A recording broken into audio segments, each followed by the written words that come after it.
वसुदेवम सुतम देवम कंस चाणूरमर्दनम देवकी परमानंदम कृष्णम वंदे जगतगुरु।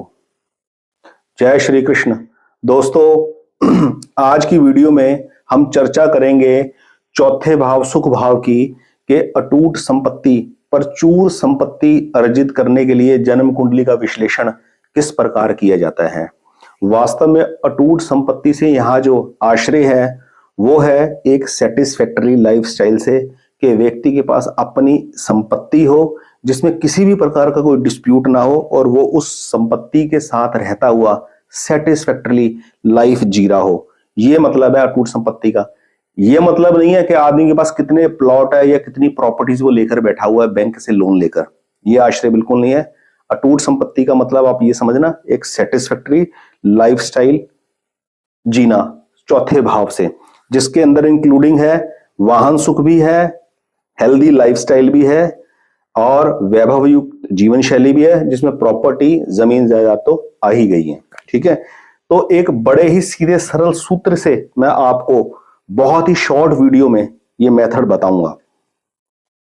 एक बात आपसे शेयर करना चाहता हूं, अपने दिल की बात करना चाहता हूं कि यदि कोई बहुत बड़ी बात हम बड़े सिंपल साधारण ढंग से डिलीवर करते हैं तो उसकी कोई ज्यादा वैल्यू समझ में भी नहीं आती, लगती नहीं है। और जब हम चीज को बहुत ज्यादा थोड़ा कॉम्प्लिकेशंस के साथ जोड़कर समझाते हैं तो ऐसे लगता है कि वाकई ये चीज बड़ी मुश्किल से हमारे को समझ में आ रही है, लगता है बड़ा टफ है। तो ठीक है, आज की वीडियो इतनी ही सिंपल होने वाली है। मेरे कहने का तात्पर्य है कि एक इतना बड़ा टॉपिक मैं एक बड़े ही सीधे सरल सूत्र के माध्यम से आपको समझाऊंगा और साथ ही 3 एग्जाम्पल भी दूंगा अपनी जिंदगी के प्रॉपर्टी से जुड़े हुए, कि किस प्रकार जन्म कुंडली को देखकर, अगर जन्म कुंडली स्ट्रांग है तो हमें आराम से नहीं बैठना चाहिए कि जन्म कुंडली बहुत स्ट्रांग है सब कुछ अपने आप हो जाएगा। और यदि जन्म कुंडली के अंदर ग्रहों की स्थिति अनुकूलता नहीं दिखा रही तो हमें डिमोटिवेट होकर भी बैठने की कोई जरूरत नहीं है। हमें पूरी ईमानदारी के साथ अपने कर्म में उतर जाना चाहिए। वीडियो की आज की शुरुआत करते हैं और मैं आपको बताता हूं संपत्ति की प्राप्ति जन्म कुंडली के आधार पर देखकर कैसे समझी जा सकती है। चलिए शुरू करते हैं। जन्म कुंडली का चौथा भाव सुख भाव कहलाता है, जो प्रॉपर्टी से रिलेटेड है। यहां प्रॉपर्टी और सुख से मेरा जो मतलब है हर प्रकार की प्रॉपर्टी, फ्लैट हो, एग्रीकल्चर लैंड हो, रेजिडेंशियल लैंड हो, प्लॉट हो, फ्लैट हो, दुकान हो, वट ये 4th भाव से रिलेटेड है। इसका बड़ा सीधा सरल सा सूत्र है कि चौथे भाव के स्वामी का संबंध नवमेश के साथ हो जाए या पंचमेश के साथ हो जाए या लग्नेश के साथ हो जाए। 3 की भाव है, 9वां 5वां लग्न भाव। चौथे भाव का स्वामी सुखेश का संबंध 9वें के साथ, 5वें के साथ, लग्नेश के साथ हो जाए, युति हो जाए या हाउस की एक्सचेंजिंग हो जाए। चौथे भाव का स्वामी 9वें में चले गया, 9वां चौथे में आ गया। चौथे भाव का स्वामी 5वें में चले गया, 5वां चौथे में आ गया, या इनकी आपस में युति हो जाए और युति होकर ये त्रिकोणों में बैठ जाए। ये दोनों ग्रह युति हो जाए, सुखेश नवमेश या सुखेश पंचमेश, सुखेश लग्नेश। ये युतियां होकर या तो यहां बैठ जाए या यहां बैठ जाए या यहां बैठ जाए। दूसरा पॉइंट, सुखेश त्रिकोणेश के साथ युति कर चाहे अंदर केंद्रों में बैठ जाए। इन 6 घरों के अंदर यदि सुखेश बैठ गया तो ये व्यक्ति प्रचुर अटूट संपत्ति का मालिक बनेगा अपने जीवन के अंदर। वाहन सुख, जमीन जायदाद का सुख, हर प्रकार का सुख जीवन के अंदर अर्जित कर जाएगा और एक से अधिक प्रॉपर्टी का मालिक होगा। यह श्योर इंडिकेशन है इस बात का। अब दूसरा सूत्र, बड़ा ही सीधा और सरल सूत्र। चौथे भाव का स्वामी चाहे वो कोई भी ग्रह हो, चाहे शनि हो, चाहे मंगल हो, चाहे गुरु हो, चाहे शुक्र हो, चाहे चंद्र हो, चाहे बुध हो, कोई भी ग्रह, चौथे भाव का स्वामी सुखेश जन्म कुंडली में कहीं पर भी बैठा है, वो पूर्ण दृष्टि से अगर अपने भाव को देख रहा है, ये भाव मजबूत होगा, जो इंडिकेट करता है आदमी अटूट धन संपत्ति, अटूट सुख का मालिक होगा। ये दूसरा सूत्र है।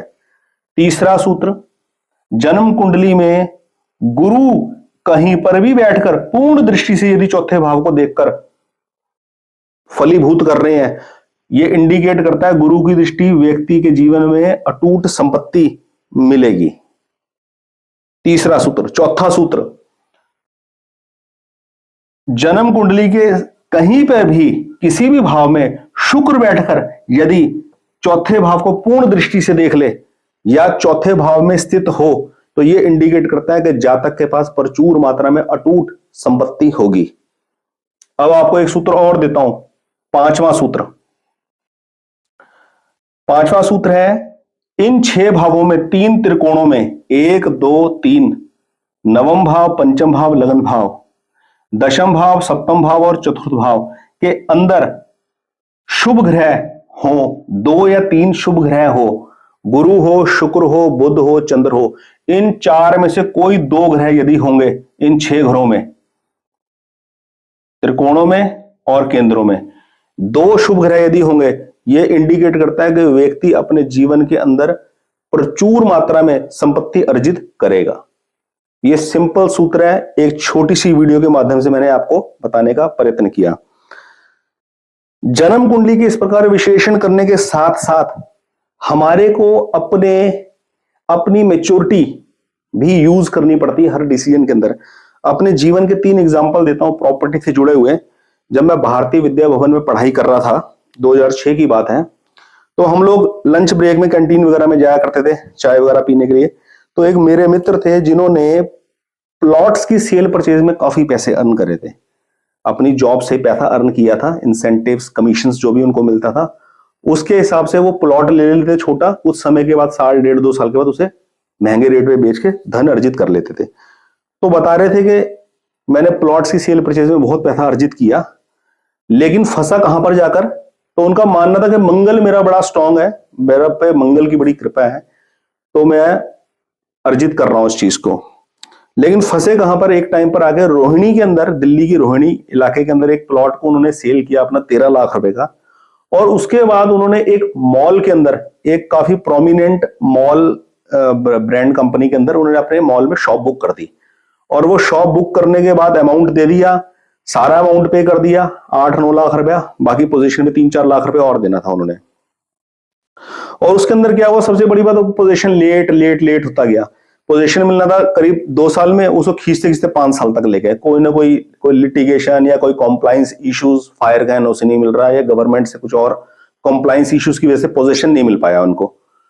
तो एंड में जाके पता लगा कि उस मॉल के अंदर जो उन्होंने दुकान बुक करी थी उसकी कोई मार्केट वैल्यू है नहीं, उतने पैसे भी कोई नहीं दे रहा जितने की उन्होंने परचेज करी। तो उनके दिमाग के अंदर क्या बात फंस गई, क्या अटक गई कि मेरा सिंह लगन है, तो मेरे को जो लाभ हुआ वो मंगल की वजह से मेरे को लाभ हो रहा था। अब मैंने बनी बनाई प्रॉपर्टी ले ली, बनी बनाई प्रॉपर्टी जो है इट्स बिलोंग्स टू शनि, तो शनि मेरे सही नहीं है, शनि मेरे शुभ ग्रह नहीं है सिंह लगन की कुंडली की तरह। तो मैंने उनको बहुत समझाया ऐसा कुछ भी नहीं है, आपके डिसीजन में ना करेक्शन करने की जरूरत थी।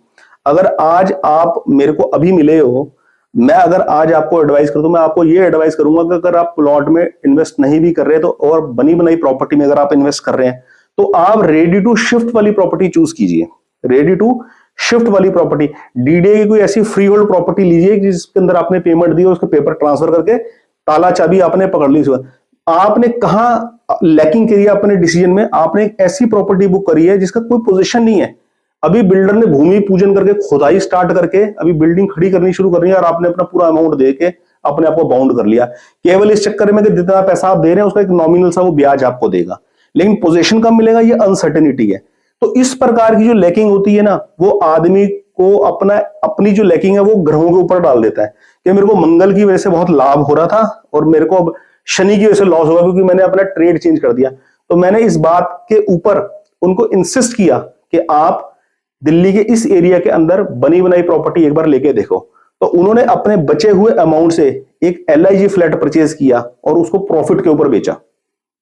तब जाके उनके दिमाग से ये डाउट निकला कि ये मंगल और शनि का चक्कर नहीं है, ये डिसीजन लेने की कैपेसिटी है। तो मैं आपको समझाना ये चाहता हूं इस एग्जांपल से कि एस्ट्रोलॉजी जो है वो एक छोटा सा एस्पेक्ट है, एक छोटा सा हिस्सा है हमारी लाइफ का। एस्ट्रोलॉजी को अडॉप्ट करके हमने मैच्योरिटी, अपनी डिसीजन मेकिंग कैपेसिटी को प्यूरिफाई करना है, इतना यूज है एस्ट्रोलॉजी का हमारी लाइफ के अंदर। एक दूसरा एग्जांपल मैं आपको और देता हूं कि यदि इस प्रकार की कोई स्थिति ना भी बन रही हो, तब भी आदमी ये न माने ये बिल्कुल ना माने कि मैं प्रॉपर्टी नहीं बना पाऊंगा। वो अपने कर्म के आधार पर, अपनी मेहनत के आधार पर बिल्कुल बना सकता है अपनी प्रॉपर्टी को। अपने आप को भाग्यवादी बनाने का कोई कोई लॉजिक नहीं है। एक एग्जांपल मैं और देता हूं। 2018 में मेरी सिस्टर ने प्रधानमंत्री आवास योजना के तहत फरीदाबाद में फ्लैट बुक करने की प्लानिंग करी। मैंने उनका हॉरोस्कोप देखा। उनका हॉरोस्कोप लग्नेश की स्थिति सुख भाव में है और शुभ ग्रहों की दृष्टि। मैंने कहा प्रॉपर्टी तो आपकी बनेगी, ये हॉरोस्कोप से तो दिखाई दे रहा है, ठीक है। लेकिन आपका ये जो डिसीजन है ना, प्रधानमंत्री आवास योजना के अंदर जो आप ये 18 मंजिला 14 मंजिला बिल्डिंग के अंदर फ्लैट बुक करने की बात कर रहे हो, मैंने कहा ये बात मुझे बिल्कुल नहीं जचती। क्योंकि अभी आप फ्लैट बुक करोगे और फिर उसकी हर 6-6 महीने के बाद, 3-3 महीने के बाद आप इंस्टॉलमेंट देते जाओगे। वो बिल्डिंग कब बनकर खड़ी होगी कोई गारंटी नहीं है कि जिस डेडलाइन के ऊपर बिल्डर कमिट कर रहा है उस पर आपको पोजीशन मिल जाएगा। और बिल्कुल वैसा ही हुआ। 18 की बात चल रही थी, 19 के अंदर वो बिल्डिंग की शुरुआत हुई बननी, बुकिंग के बाद, after the completion of booking 19 के अंदर उसका शुरुआत हुई बनने की। और 2020 में कोविड की, लॉकडाउन की वजह से सारे प्रोजेक्ट्स स्टॉप हो गए और इनकम के सोर्सेज बहुत ज्यादा इफेक्ट हो गए, बहुत अप एंड डाउन आई। तो मैं ये कहना चाहता हूं कि मैं अपनी तारीफ नहीं कर रहा कि मैं एक बहुत बड़ा परफेक्ट एस्ट्रोलॉजर हूं। मेरे कहने का भाव ये है कि एस्ट्रोलॉजी सीखकर हम जन्म कुंडली को पढ़ने के बाद अपनी समझ को डेवलप करें, हम थोड़ी सी मैच्योरिटी को टच करें, ये मेन ऑब्जेक्टिव है। तो आज की इस कुंडली के अंदर जो मैंने 4th हाउस के अंदर अटूट संपत्ति का जो आपको मैंने बताया, ये बिल्कुल सटीक सूत्र है, बिल्कुल सटीक सूत्र। इसको आप जन्म कुंडलियां उठाकर 8, 10, 5 कुंडलियां उठाकर चेक भी कर सकते हैं और आप देख सकते हैं। एक और बहुत इंटरेस्टिंग बात मैं आपको बताना चाहूंगा कि दिल्ली में 2004 में हम लोग अपने फ्लैट में रहा करते थे। वहां फैमिली में फाइनेंशियल क्राइसिस की वजह से हमें अपना दिल्ली का फ्लैट बेचना पड़ा। ये 2004 की बात है। और 2004 में प्रॉपर्टी सेल होने के बाद मैं रेंट के फ्लैट पे गया। रेंट के फ्लैट पे 2004 में जाने के बाद मैंने बहुत स्ट्रगल किया। दिल्ली में प्राइवेट जॉब्स करी, अपनी एजुकेशन, अपनी एक्सपीरियंस, अपनी कैपेसिटी के हिसाब से जो जॉब मुझे मिली, वो जॉब के चलते चलते फिर मेरा सफर हुआ एक प्रोफेशनल इंस्टीट्यूट से एस्ट्रोलॉजी सीखने का। उससे पहले मैंने बुक्स के माध्यम से और छोटे इधर उधर के एस्ट्रोलॉजर से बहुत एस्ट्रोलॉजी सीखी थी, लेकिन तमन्ना थी किसी प्रेस्टिजियस इंस्टीट्यूट से मैं सीखूं। तो 2006 में मैं भारतीय विद्या भवन में जाके जुड़ा। उसके बाद जो पंचांग के रचयिता थे उनके साथ ही मेरी डिस्कशन हुई, उनको भी मैंने फीस पे करी अपने एस्ट्रोलॉजी हॉरोस्कोप दिखाने के लिए। तो उस सफर की मैं आपसे बात कर रहा हूं। उसके बाद 2010 में मैंने एक प्रॉपर्टी बाय करी। तो उस 6 साल के बीच के सफर की मैं आपको बात बता रहा हूं कि जन्म कुंडली के अंदर जो हमारे प्लैनेट पोजीशन होती है वो चाहे कितनी भी अच्छी हो, अच्छी होने के बावजूद हमें आराम से नहीं बैठना।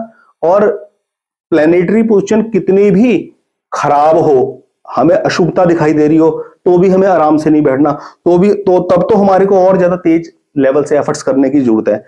देखिए अल्टीमेटली होगा तो प्रभु की कृपा से, भगवान की कृपा से ही सब कुछ होगा।